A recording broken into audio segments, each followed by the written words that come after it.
কিঙ্কিণী গঞ্জনু এসে ধরে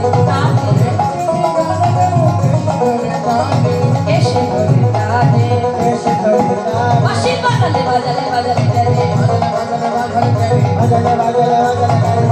বাজালে বাজালে গেলে বাজালে বাজালে বাজালে গেলে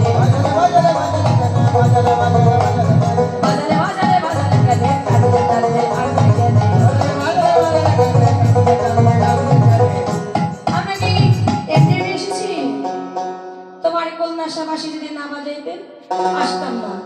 তুমি কপটের শিরোমণি, তুমি কপটটা করছো, কপট কালিয়া কপটের শিরোমণি এখন বড় ভারী হয়ে ধর্ম শিখালে কপট কালিয়া কপটের শিরোমণি এখন বড় ভারী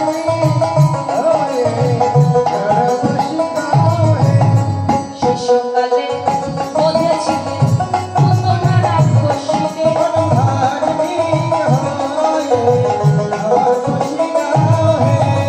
সেদিনও না করেছিলে ভক্তির বসন ছুরি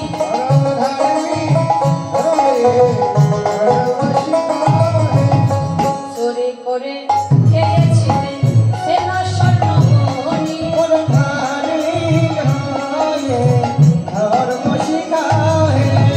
সোরের মুখে ধর্মের কথা শুনিতে ভালো লাগে রে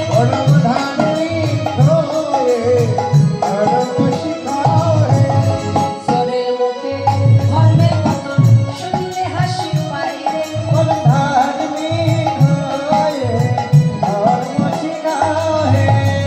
শোনো গোবিন্দ, তুমি এক নম্বর চোর। গোবিন্দ বললেন কি চুরি করেছি? কেন? মায়েদের নবনী চুরি করে খাও।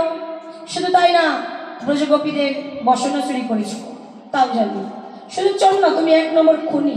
আমি কি খুন করেছি, কি হত্যা করেছি? কেন? শিশুকালে তো পুতনা রাক্ষসীকে বধ করেছ, কংস মামাকে বধ করেছ, সব খবর জানি। গোবিন্দ লজ্জা দিল। আর গোবিন্দ বললেন এ কথা শুধু তোমরা জানো আর আমি জানি, অন্যকে কিন্তু বলো না। লজ্জা দিল।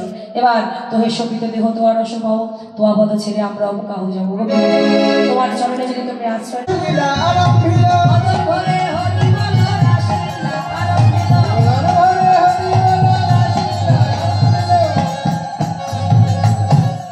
আচ্ছা, আমার রাধা গোবিন্দ পেয়ে গেছি। হ্যাঁ, যদি দু একজন সখীরা নৃত্য করতে চান আসতে পারেন, তবে হ্যাঁ সুন্দর করে আমার রাধা গোবিন্দের মতো তালে তালে নৃত্য পাঠাবেন। ও নাগর তেরে তেরে হেরায় রায়